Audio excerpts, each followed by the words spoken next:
anyị na-ekele ndị soro anyị tata na Enugwu Community TV anyị na-asụ ndị emedeme edalụnụ ebe anyị nọ tata bụ na nke ọzọ Chikezie ọtụ nke ji echi ịbụ ya ọtụ wee malụ tata bụ Fraịde Orio ọ na-egbu eru kele ndị soro anyị Enugwu TV ọgaranya gwa ihe na-eme ana m agwarụ na bụchi na nwa olu ọdịda ọba na-eme ana m ege na mokwu okwuru eje na asaa ọ na m ịla m ụzọ ọzọ ụwa chukwu dibe nwa mmụọ ya nwoke mkwa dibe na nwa ya dịka na-asịa ya deme edemere nke o mere na ya ọgwụ ọdịnihu nke ọ ka na-eme maka na ọ wee debe ọ bụ na anyị nọ na-ede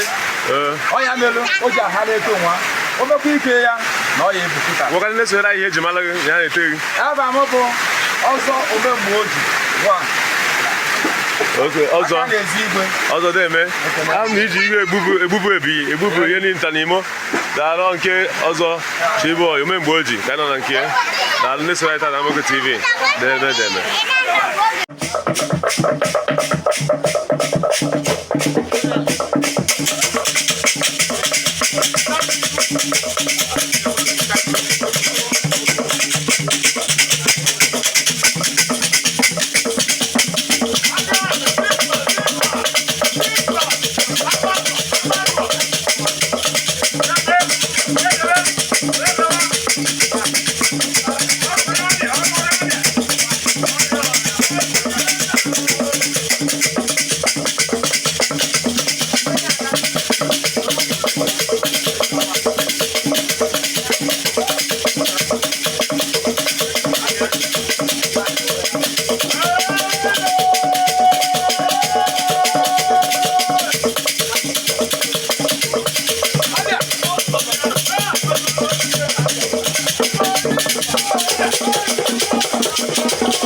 Ego